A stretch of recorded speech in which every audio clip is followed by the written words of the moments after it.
The USS Valor moved slowly through dark space, and Captain Jake Morrison stood on the bridge watching the stars pass by with tired eyes from 3 months of hard fighting against the Krill aliens who wanted to destroy all human colonies in this sector, and every ship in the fleet showed damage from the desperate battles they had fought to survive. Lieutenant Amy Brooks called out from her station that an unknown vessel was approaching fast, and it was not a Krill ship, because the energy readings were completely different from anything they had seen before. Before Jake could give orders, the alien ship appeared in front of them like a ghost, and it was the most beautiful and terrifying thing he had ever seen, with crystal towers and curved walls that glowed with inner light, and nothing in their computers matched this design. Amy said the aliens were sending a message, and Jake told her to put it on the main screen. And when it appeared, Jake felt his breath stop, because the being before him was like something from an old fairy tale, but real. She was tall and graceful, with silver skin that sparkled like stars, and her eyes glowed with white light, and her hair moved like it was underwater. Even though she stood still, and beside her in the shadows was a creature that made everyone on the bridge reach for their weapons. It was a dragon, and Jake knew that word, even though dragons were supposed to be myths and legends from old Earth stories. But this one was real and huge, with scales that shined blue and silver, and wings folded against its body, and eyes that burned like 2 small suns.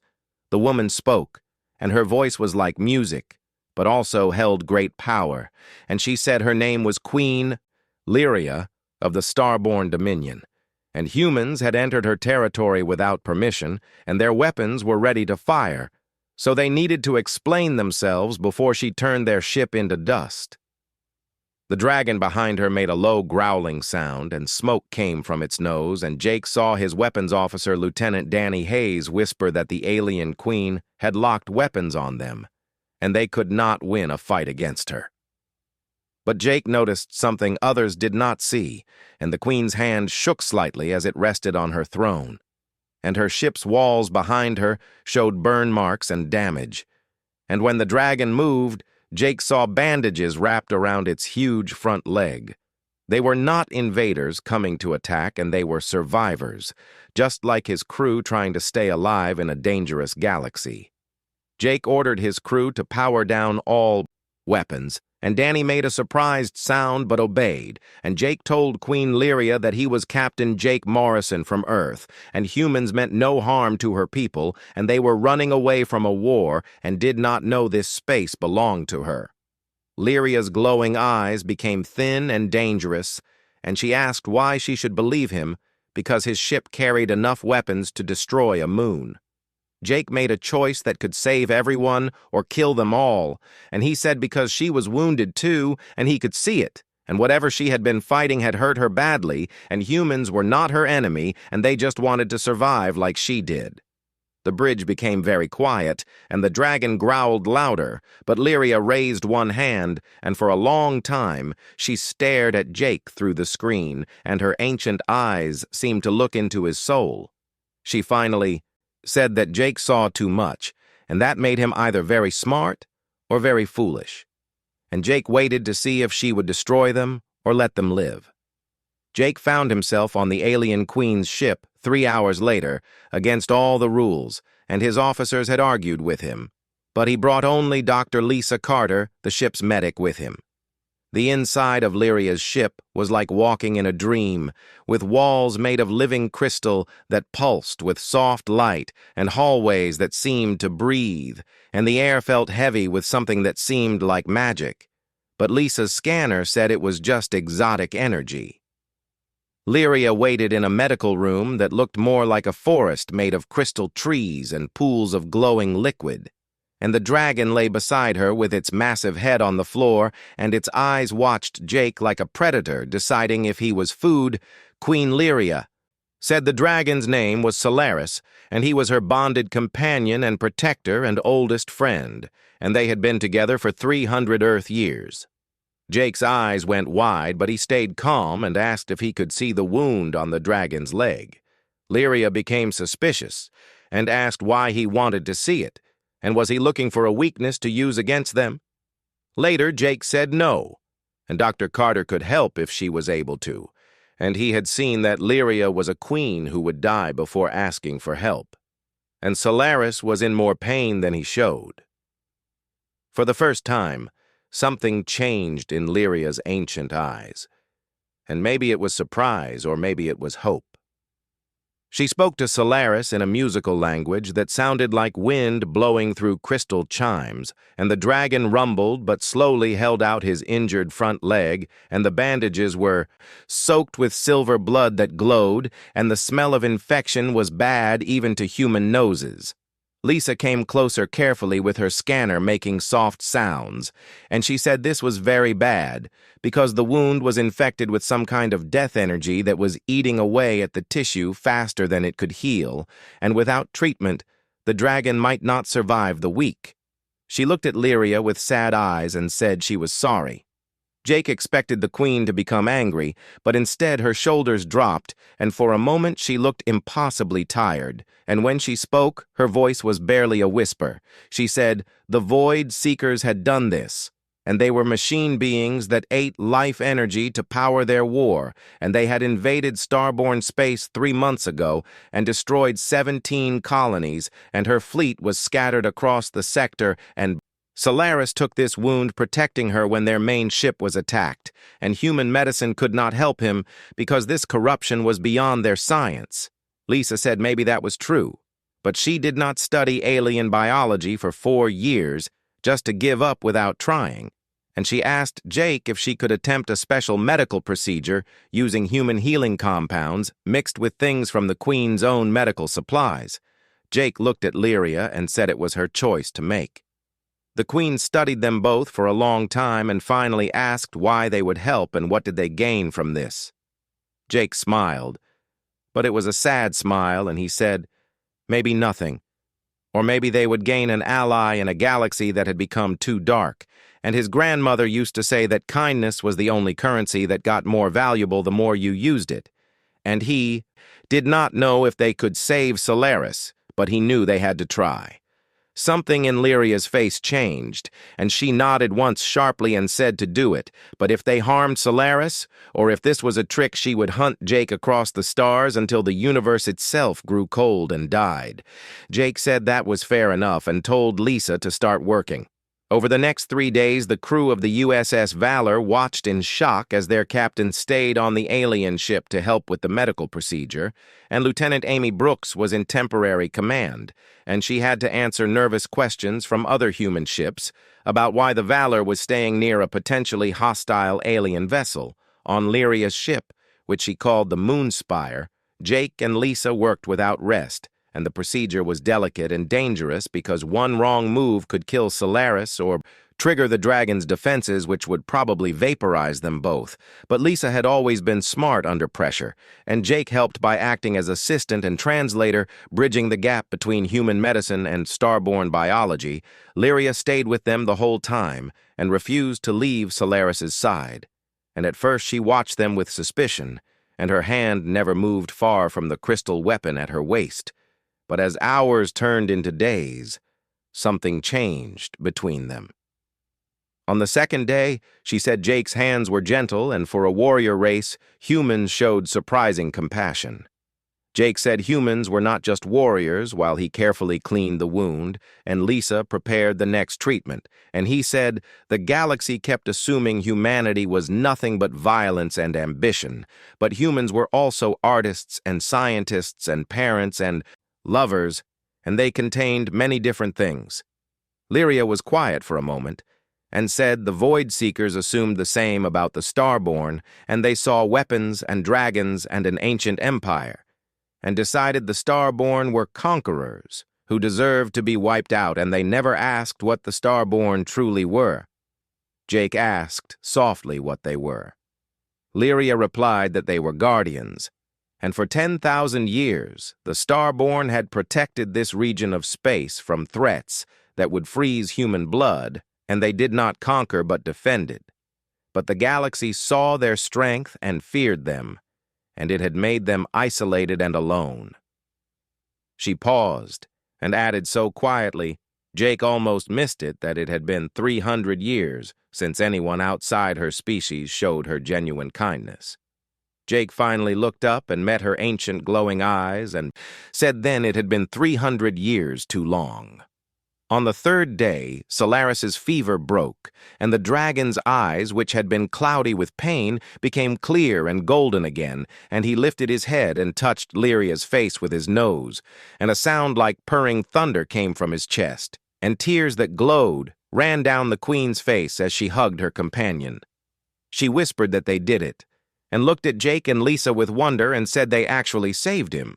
Lisa smiled, even though she was exhausted, and said Solaris was not fully healed yet and would need rest and more treatment for at least 2 more weeks.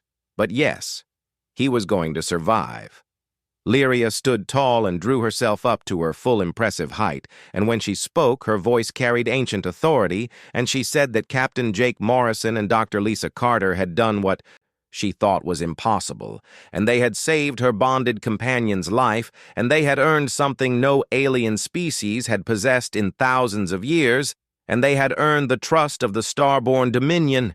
Before Jake could reply, alarms sounded throughout the moonspire, and a hologram appeared showing dozens of ships coming out of hyperspace, and their design was nightmarish with twisted metal and pulsing void energy, and ships that seemed to exist in opposition to life itself. Lyria said the Void Seekers had found them, and they brought a fleet.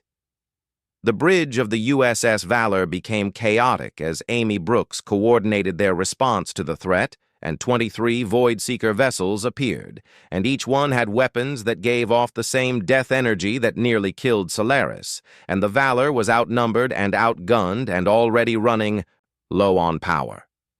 From months of fighting, Amy said Captain Morrison was still on the alien vessel, and they needed to get him out immediately.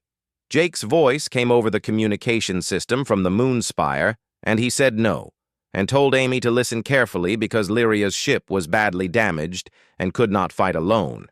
And if humans ran away, the Void Seekers would chase them back to the fleet, so they had to make their stand here together.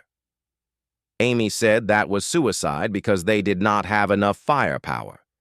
Jake said no, but they had something better, and they had an alliance. On the moonspire, Lyria was already moving with fluid grace and giving orders in her crystal language, and the ship came alive around them, responding to her will, and Solaris, despite his recent injuries, struggled to his feet, and his eyes burned with fierce determination.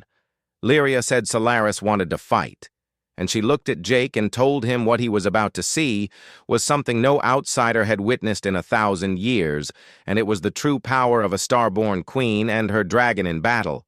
Jake said he was honored but told Lyria she was not fighting alone, and he ordered Lisa to get back to the Valor because he was staying on the moonspire. Lisa started to protest, but Jake said it was an order because Lyria needed someone who understood modern space combat, and he could help. He turned to the queen and asked if she would have him. Lyria smiled, and it was like watching a star ignite, and she said Jake truly did see too much, and told him they would show the Void Seekers what happened when they threatened those under Starborn protection. What followed was unlike any battle Jake had ever seen, and the moonspire, despite its damage, moved through space like a living thing, and its crystal hull bent weapons fire in impossible ways, and Solaris launched from a bay Jake had not noticed, and his wings spread wide to catch solar light, and his body was covered in flames as he flew through space like an ancient god of war. The Valor under Amy's command worked with 3 other human ships that responded to the distress call, and they fought with the desperate skill of a species that learned warfare through brutal necessity, and their weapons were precise and devastating. But it was the combination that won the battle, and Jake, working alongside Lyria at the Moonspire's command throne, gave her tactical information about Void Seeker attack patterns from his months of fighting. The krill and the strategies were similar with mechanical precision and no fear and overwhelming force. But Jake had learned their weaknesses, and he shared everything with Lyria. The Starborn Queen showed power that went beyond Jake's understanding of physics, and she channeled energy through the Moonspire's crystal systems and created shields that protected both her ship and the Valor, and Solaris breathed streams of super-hot plasma that melted through Void-Seeker hulls like paper, and his mental abilities crushed ships into twisted metal sculptures. Jake called out and pointed to a massive Void-Seeker command ship hanging back from the main battle, and said that was their weakness, because the Krill had the same problem. And if you removed the command structure, the drone ships lost coordination. Lyria's eyes gleamed, and she called to Solaris, and her voice carried across impossible distances through their bond and said, "Target identified." The dragon roared, and the sound went through space itself, and he dove toward the command ship with suicidal courage, and Void-Seeker fighters came at him from all sides, but the Valor and 2 other human ships formed an escort, and their defense systems cleared a path through the enemy swarm. Amy's voice came over the communication system saying this was insane, but it was working, and she told all ships to cover the dragon. It became a legend in that moment, and it was the day humanity's warships flew together with an actual dragon through a space battle. And Solaris reached the command ship and grabbed onto its hull with his claws tearing through armor, while his breath weapon bored into the vessel's core, and the command ship tried to shake him loose. But Lyria's voice rang out, and she channeled power through the moonspire directly into Solaris. The dragon became a star burning so bright that everyone had to look away, and when the light faded, the command ship was gone, and Solaris was flying back to the moonspire wounded but triumphant. The remaining Void-Seeker vessels, suddenly without a leader, began to retreat, and the combined human and star-born fleet let them go because everyone was too exhausted to chase them. After the battle, when damage reports came in and wounded were treated, Jake found himself standing beside Lyria in the Moonspire's observation room, and Solaris lay nearby, already falling asleep, because he knew he was safe. Lyria said softly that they won together. Jake agreed and said yes together.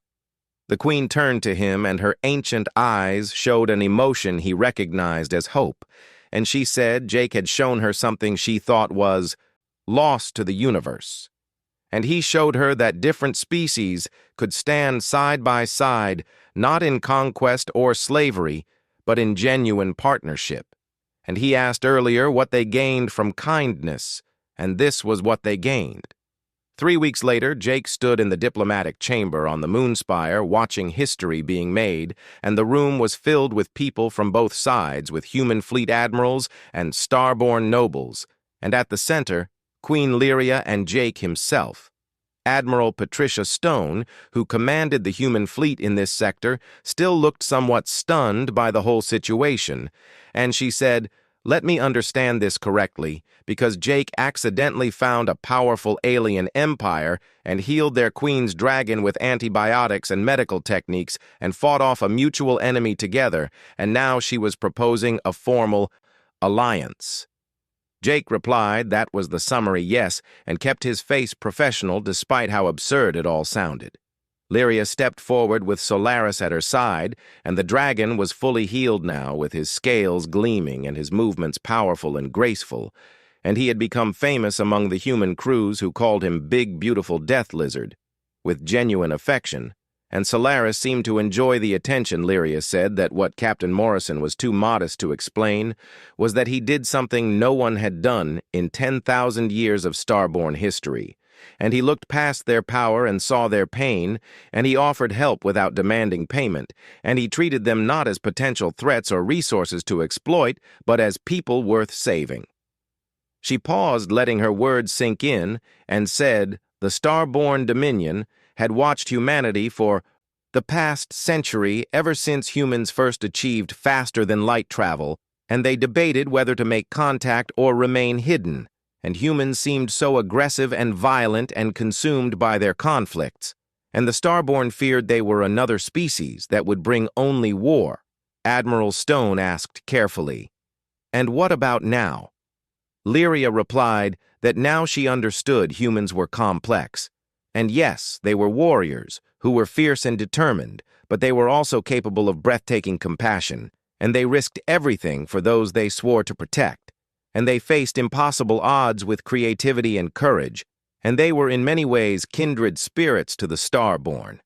She gestured, and hologram displays appeared throughout the chamber showing star charts and trade routes and technology exchanges and military coordination plans, and she said she proposed an alliance between their peoples and the Starborn would share their knowledge of this region of space and their advanced energy technology and their military support, and in exchange, humanity would share their adaptive tactical thinking and their medical knowledge and their remarkable ability to forge connections across species boundaries. Lyria continued with her eyes blazing with conviction and said together, they could defeat the Void Seekers and end the Krill War that had devastated human colonies, and they could create a region of space where different species did not just coexist, but truly thrived together. Admiral Stone looked at her staff, then back at Lyria and said she would need to consult with Earth government, but speaking personally, they would be fools to refuse, and the question was why, and why take such a risk on a species they barely knew. Lyria smiled, and it transformed her entire face, and she looked at Jake and said, because Captain Morrison showed her something she had forgotten after thousands of years of isolation, and he showed her that the universe was not defined by its darkness, but by those brave enough to carry light into that darkness, and he showed kindness to a fierce alien queen and her dragon, when he had every reason to fear them or exploit their weakness, and that was not the action of a species that would betray this alliance, and that was the action of a species worth standing beside. She placed her hand over her heart in what Jake had learned was a Starborn gesture of deep respect, and said Jake healed her bonded companion, and in Starborn culture that created a life debt, and she could not truly repay him, but she could try, and she offered humanity not just an alliance, but her personal friendship, and a Starborn queen's friendship was not given lightly.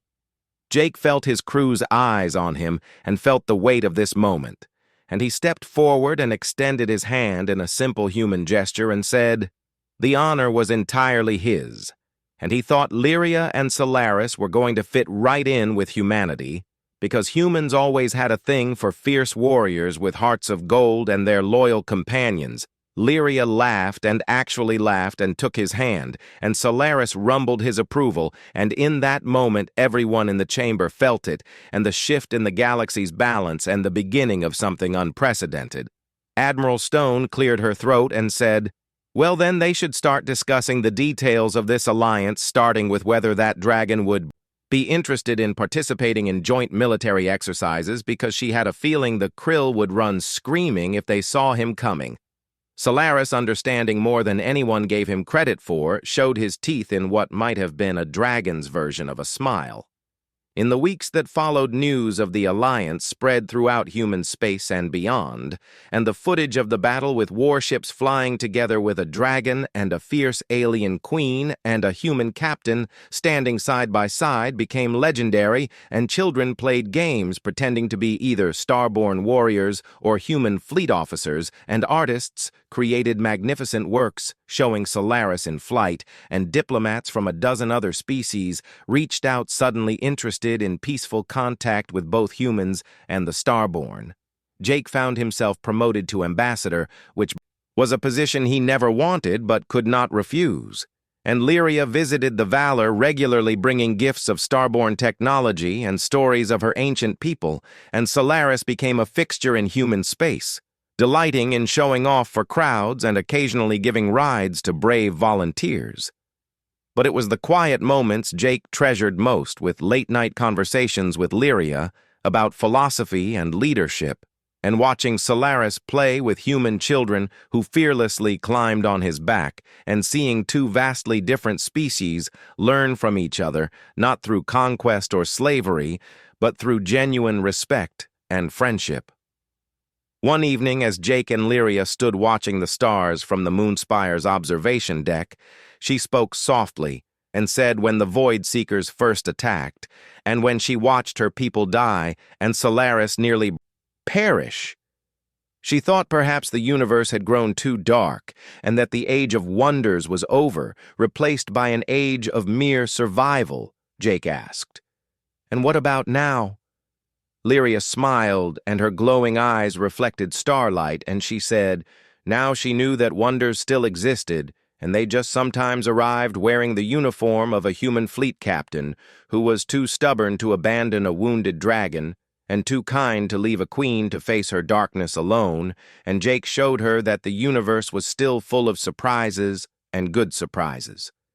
Jake smiled back and said he had a feeling this was just the beginning because humanity and the Starborn together would surprise a lot of people. Lyria agreed and said indeed they would, and somewhere in the depths of space, the Void Seekers and the Krill and every other force of darkness learned a valuable lesson, that kindness was not weakness and compassion was not vulnerability.